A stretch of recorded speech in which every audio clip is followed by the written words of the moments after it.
having awareness that I'm the opportunistic person, I'm the builder. I know I needed someone who's going to be the devil's advocate on the other side. It's like, oh, wait, did you slow down? Have you considered this? I mean, that. Can you really juggle 2 projects at a time? So it really helped keep that in my mind whenever I'm building my future real estate teams. Welcome to the Rental Property Owner and Real Estate Investor Podcast, brought to you by the Rental Property Owner Association, providing benefits and services to real estate investors and rental property owners for over 48 years. With your host, Brian Hamrick from Hamrick Investment Group.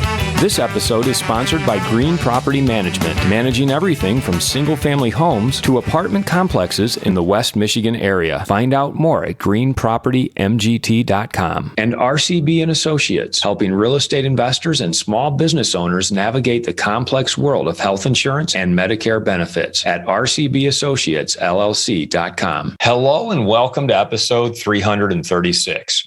I'm a strong believer that to be a successful real estate investor, you also have to embrace your entrepreneur DNA. My guest today understands that belief and has built a career teaching others how to discover their own entrepreneur DNA. Caroline Yuki has built manufacturing plants worth up to $150 million globally. She's a real estate syndicator and investor with over 600 properties. And she's going to share today some ways that we can all become bold millionaires by becoming better entrepreneurs. Caroline, welcome to the show. Excited to be here, Brian. Tell us a little bit about yourself. I'm excited to talk about entrepreneurship because I think that's so important, but fill us in a little bit on your history and how you ended up becoming a real estate investor. As a kid growing up, I've always loved science, chemistry, math, and I always enjoyed innovation, building things, coming up with ideas. And so naturally, that's what led me to the path of becoming a chemical engineer. And being a chemical engineer, I'm building manufacturing plants like globally, like in Brazil and Vietnam and Germany. So I just love that building something and to be able to see it and then get it running. And so that was the thrill for me. And so every time I finished a project, like I always needed something else to work on. So that was basically me knowing myself that I like taking things to the finish line. I like to see things getting executed. And I just love the thrill of having a team with me. And so when I was first introduced to real estate, my friend had invited me to be part of her team as a deal analyzer. She wanted to get into house flipping. And being an engineer, she thought like, oh, I'd be great at building her financial models for her. And so that's what started that real estate journey. And initially, when I got into it, I had invested about $50,000 in real estate education. And it was like the whole caboodle, everything real estate related. They were teaching wholesale, they were teaching house flips, foreclosures, mobile home parks, shopping centers, apartments, rental property, student housing. So there were just so many product types, Brian. And I remember every month, attending these courses and doing the homework. And I remember thinking, wow, it's like it's like 1 month I'm basically going to courthouses, looking at auctions, doing the foreclosures. The next month, I'm sending out direct mail letters, looking at house flips. And I remember feeling like, wow, like each month is just like we're constantly chasing a new thing. And although we were very, very busy, Brian, like I felt like I wasn't really making any actual progress. Like we were making offers, but we weren't making deals. And then 3 months later, we're on to another strategy. So I felt that real estate entrepreneur, that busyness, and we're going to all these conferences. You're excited. You're meeting other real estate investors, wannabes, and we're listening to other people's success stories. So it's very inspirational, aspirational, but I just felt like I didn't have like a clear path, like which type of real estate investor I wanted to be. And so that's where I had to really figure out, like, how do I build this custom path? And I had come across a TED Talk. I'm a huge TED Talk fan of Jay Abraham's entrepreneurship DNA types. So the short form is BOSI, BOSI, and it stands for the builder, the opportunistic, the specialist and the innovator. And when he was giving this talk, he's going over to 4 different entrepreneurship DNA types. And it really spoke to me because it answered my questions why I'm so passionate about entrepreneurship, building a business, but why is it that I find myself charging forward, but then I get stuck somewhere or I hit a wall? Or why am I in these teams and sometimes not finding the right team members? And so it answered a lot of those questions, because what I learned from that is that I was the builder and the opportunist. And so everyone's kind of like a combination of two. There's going to be one that's primarily more dominant than the other. So people who are the builder are the people who like to build things up from the beginning. Like, it's that classic engineer in me. Like, you want to get the foundations right. You want to build that system. You want to make sure nothing in the system is correct. So we all need that kind of person on our team to make sure that the process is duplicatable, to make sure that if there's mistakes, it doesn't happen again. So that's really important in real estate investing, because whether you're doing a house flip or you're trying to buy a foreclosure house, you need to have a process to go through, a due diligence checklist to make sure nothing is missed. So there's that builder part. And then there's the opportunistic person. So I had a little bit of that in me too. That's the person who says like, oh, that looks like a great opportunity. It's like, I could do a house flip on that. That's also the person who says like, oh, I heard this person on a podcast talking about land flipping. I think I could do that too. Land flipping sounds great as well. And that's also the person who sees someone talk about shopping centers. Like, wow, that looks like a great opportunity. I think I'm going to do that. That sounds like a great opportunity. So the opportunistic person is always optimistic, is very positive about things, and sees the opportunity in everything. So the thing to watch out for when I get onto that side of me is that you need that pessimistic person to balance it out, who's like more realistic, who looks at the numbers. It's like, okay, that's a great idea, but can we actually execute it now? Do we have the resources? Do we have the right team together? Is it the right time to get into that deal? And that was that aha moment for me, because I'm the go-getter, the opportunist. I'm always optimistic to make things happen, but I also needed that balance of someone to slow me down. And it's like, wait, let's prioritize which real estate project first.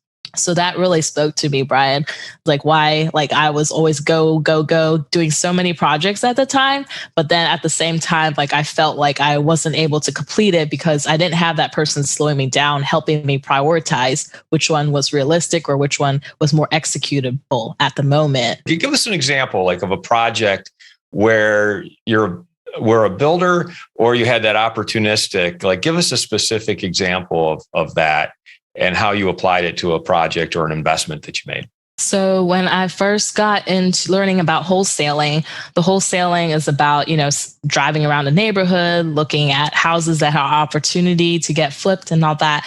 And so what I saw, like after spending an entire afternoon driving a neighborhood, knocking on doors, passing out, direct mail, like I realized that, it will be much more efficient if we basically batch these activities together.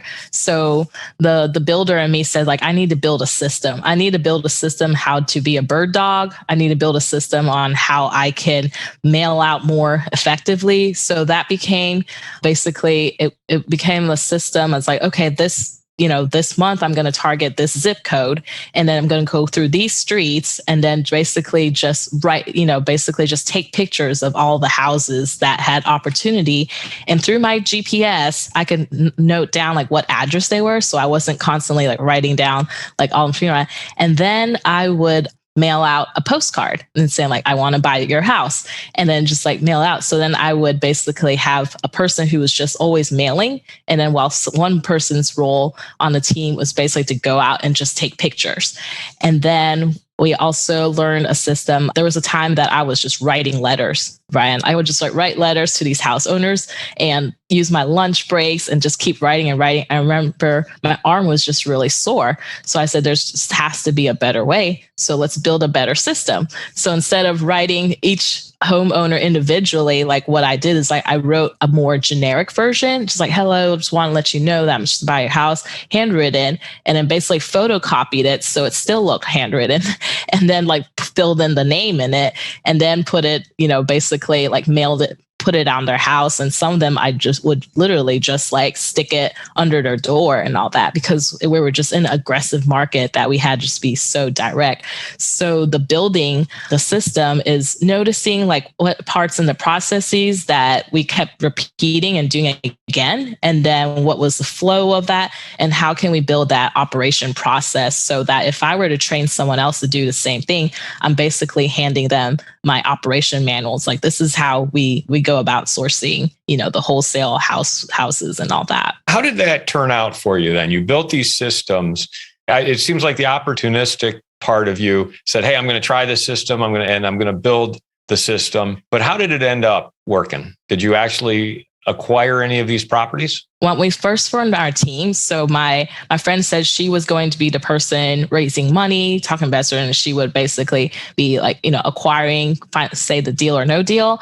And then she wanted me to be the acquisition analyst. Basically, I'm the one sourcing the deals, analyzing the deals, deal or no go. And then she was going to be the person building relationships with the banks and then raising money and all that. So I would say on my end, like I felt like I was working really diligently and sourcing a lot of opportunity and deals. But what I did not know at the time that I know now is like when we're working in a team, like we want to find people who complement us. And she was also opportunistic like me as well. It's like, okay, that could be an opportunity. But then she was also very distracted all the time. And I think that's why our team was always, I guess, every 2 months, we were switching real estate sourcing strategies. It went from wholesaling houses, and 2 months later, let's go to the courthouse and do foreclosure. And so I felt that even though I had built the system and it was working well, it didn't have enough time to really get fully, I guess, implemented. I would probably say you need at least 3 months, because that's how much time it takes to get that call back and get that deal. So when I was sourcing with these homeowners, basically I'll get a call back every 112 letters that I send out there. So then there was a positive response, like every 112. So once I got those numbers, I was really excited. It's like, okay, that means if I reach out to 1,000, I'm going to get 10 responses. So it worked well in terms of getting the response from the real estate owner. Where I think our team at the time didn't do so well is that we didn't have that executor person that says like, hey, like these numbers look good. Let's do it. And because of that, it just slowed down our progress at the time. So that's a learning I had, is like although I had the parts built, is you also need the right team to be able to move forward past the acquisition.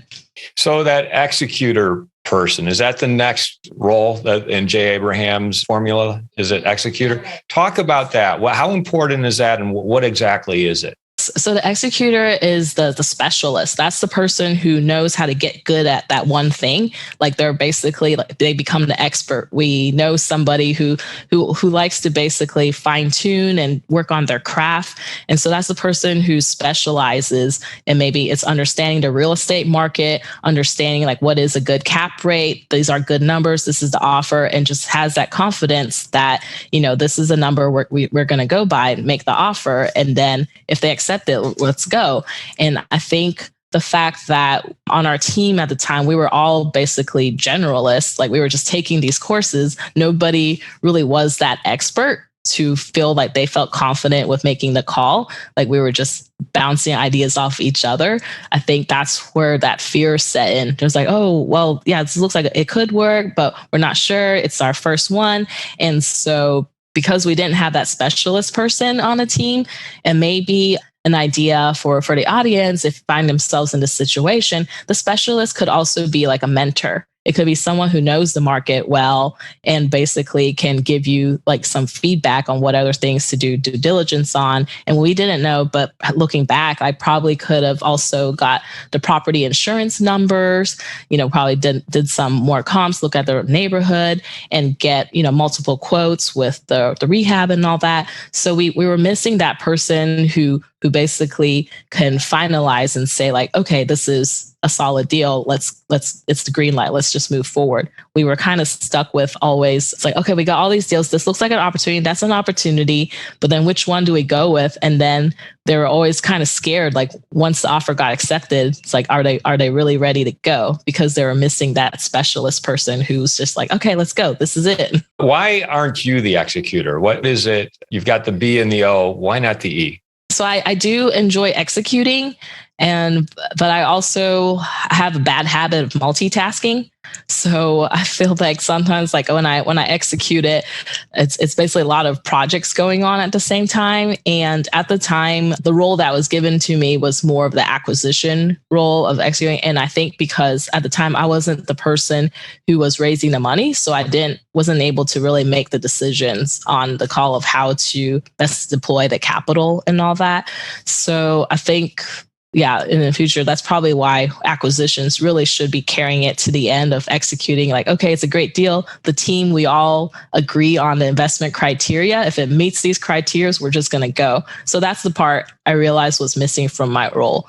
Like if that part was in it, then it would have just gone through and executed completely. I think my role was deal sourcing, marketing, analyzing the deal, but the execution piece, because that was somebody else's role, it didn't flow very well. So yeah, good point there.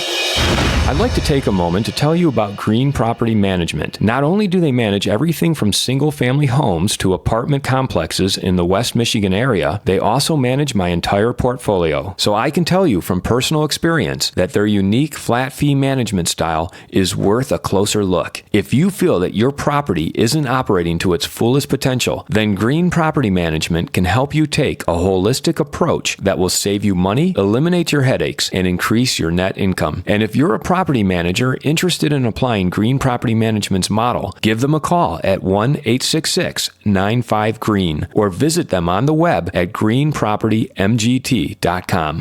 If you're thinking of leaving your W-2 job and becoming a full-time real estate investor, one of the greatest costs you must consider is healthcare for you and your family. When I made this transition myself, I found the whole healthcare insurance process to be confusing and frustrating. That's why I'm glad I met Chad Creasy at RCB & Associates. Chad is a professional health insurance agent who helps real estate investors and small business owners understand and choose their best healthcare options. And best of all, his services are covered by the insurance company and won't cost you a dime. If you live in Michigan and are expecting a change in your healthcare insurance coverage for any reason, or losing employer coverage or transitioning into Medicare, then you owe it to yourself to contact Chad Creasy at rcbAssociatesllc.com. So we've got Jay Abraham's formula. You've got BOE. What comes next? So we have the specialist list, the opportunist, and then the builder. So we have the I. I is the innovator, the person who likes to basically innovate new ways. And that's not always good in real estate investing because we always hear don't reinvent the wheel. Like somebody's already got a system, just follow it. But at the same time, we also see these great deal analyzer spreadsheets, softwares. Like we can see the innovation in it, that it continually keeps evolving. And I also see it used a lot being really creative. For example, there was a land property that I had got under contract and I wanted to flip it. So I was trying to think of ways like, how do I market this opportunity? Because during that capital market, what was not working for me is that the neighbors were selling their land for about $7,000, $8,000 an acre. And I had 22 acres to sell. And I really wanted to price it at $15,000 an acre. So oftentimes these buyers would come to me and say, well, Caroline, like, why are you asking for 15,000 an acre? I see the comps of these neighbors. They're selling for 7,000 or 8,000 an acre. And like, why, like, I just can't justify that. Like how these real estate agents would tell me, like, how am I going to tell my buyer, like why you're 15,000 an acre? So I was like, yeah, I understand that. So that innovator part was basically the person who's really creative, who can think outside of the box, who can look at things at a different perspective. And so what was really unique about that land is basically there's no zoning requirements, which means you can build anything. You can build a house, a farm, which is huge investment opportunity. So rather than trying to look at comps, basically we positioned it as, hey, look, It's only a mile away from the lake. The lake has future development, which we pulled up the zoning. Like we talked about to show the future lake development plans. Like basically it's a huge man-made lake. It's only an hour and a half from the Metroplex in Dallas, which is huge population, large city. And it's like a lake getaway. And then we also positioned it as like, look, you can build anything you want. And if you do have agriculture and cattle on it, you also get agriculture credit.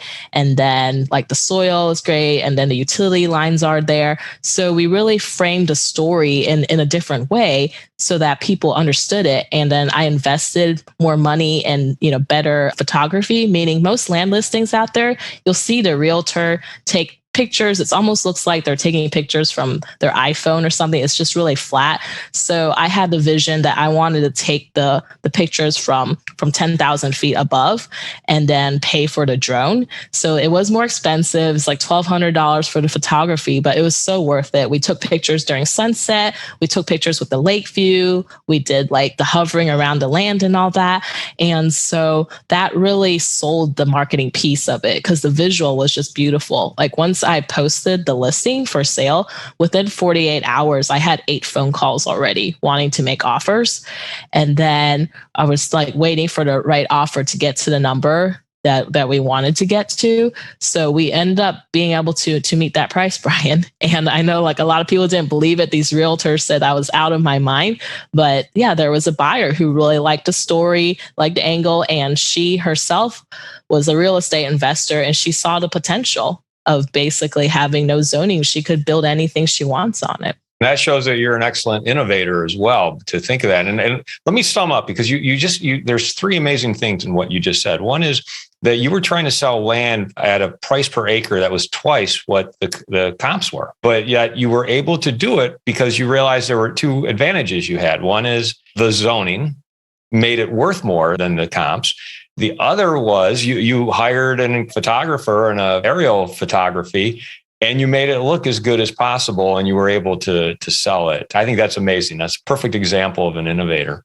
What's next on Jay Abraham's list? That basically is the main core 4 types. We talked about the builder, the opportunistic, and then the specialist and the innovator. So when you say specialist, is that the same as the executor?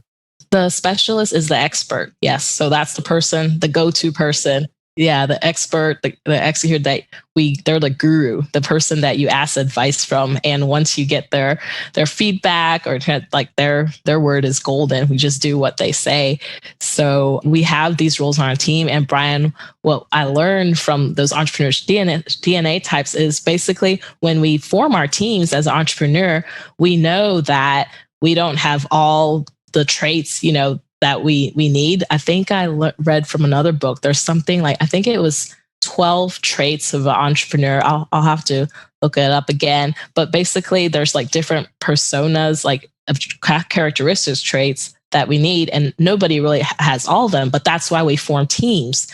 And that's why we need to recruit those people on our teams. So having awareness that I'm the opportunistic person, I'm the builder, I know I needed someone who's going to be the devil's advocate on the other side. Because like, oh, wait, did you slow down? Have you considered this? I mean, that. Can you really juggle 2 projects at a time? So it really helped keep that in my mind whenever I'm building my future real estate teams. Because oftentimes, Brian, when we're forming our teams at the beginning, we're new real estate investors, we'll call our friends, our family, because those are the people we're familiar with. But little do we know, it's like those might not be really exactly the best business partners.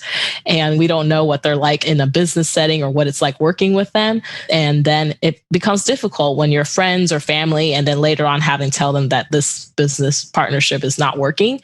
So it's better to keep that in mind now that we have that self-awareness. Oh, I'm the specialist, I'm an expert, but I need a builder, someone who's actually built out the platform. And each of these personality types, they have different goals as well, Brian. So what I found fascinating is the builder person, they like to build out the system, build out their business, and they have a set goal. Like, for example, if $1 million was their goal, once they get to $1 million, they're just going to sell it. There's no emotions to it. And then the opportunistic person is sometimes like the more the better. It's about chasing more and more. So after they're done with like this real estate project, it's like, okay, let me go find the next one. And it's not so much about the vehicle that gets them there. They just love the excitement of getting a deal and then just flipping it and then selling again. So it's just about flipping and finding the next project and all that.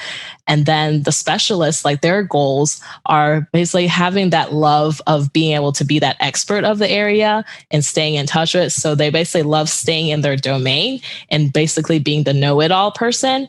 And so we've seen a lot of these. These are people who are developers for life, or they just love it. They don't really see a need to change.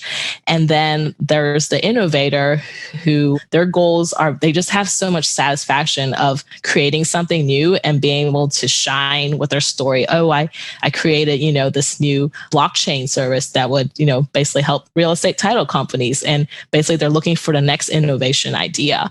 So that's what I found really fascinating, Brian. Like even the goals are slightly different per different entrepreneurship DNA type. I'm wondering if you can talk about your business as it exists today and the roles that are in your business and which of those roles you are fulfilling yourself. What I've fulfilled in my business today is also learning my entrepreneurship DNA type. Like what do I do well and what do I not do so well? And learning what kind of real estate models that I can continue doing. So for example, I have rental property and I realized like I don't enjoy the tactical day-to-day. So I eventually hired a property manager to take care of those. And I enjoy being the portfolio manager. I like being the visionary there. And that came from a learning itself.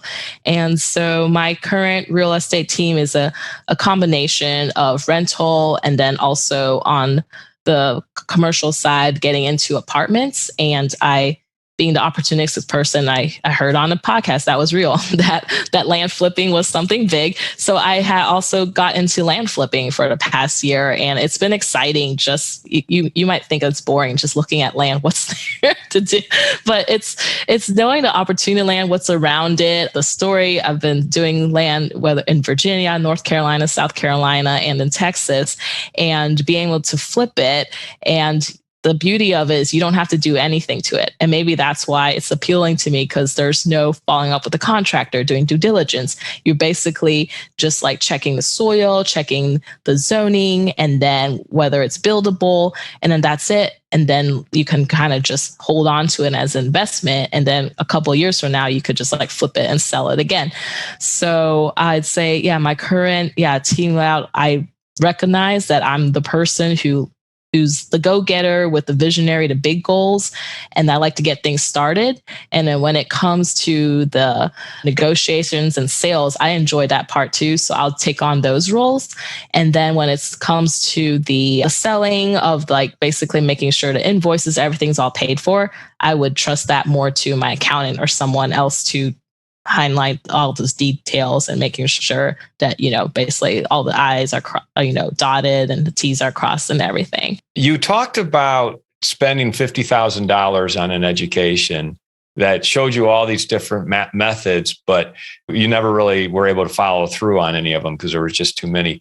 What would you say to our listeners who are looking to get into real estate investing, whether they should spend $50,000 or not, or how you would suggest they get started? I think back about that too, because, $50,000 is a huge investment to learn a lot of education. And if I were to give myself advice, or basically give someone advice who's just starting out on their real estate journey, I think sometimes we gravitate to what's we're familiar to. So we're familiar to houses because we live in one. And that's why people jump to, rental property. But I don't think we need to invest that much in the education piece. It's more of putting the effort to go shadow to really understand what that role entails. Because sometimes HGTV, they make that whole house flipping process look so easy, but really getting out there, checking the construction, being on the site, I would recommend someone basically go shadow those different roles, even offer to work for free.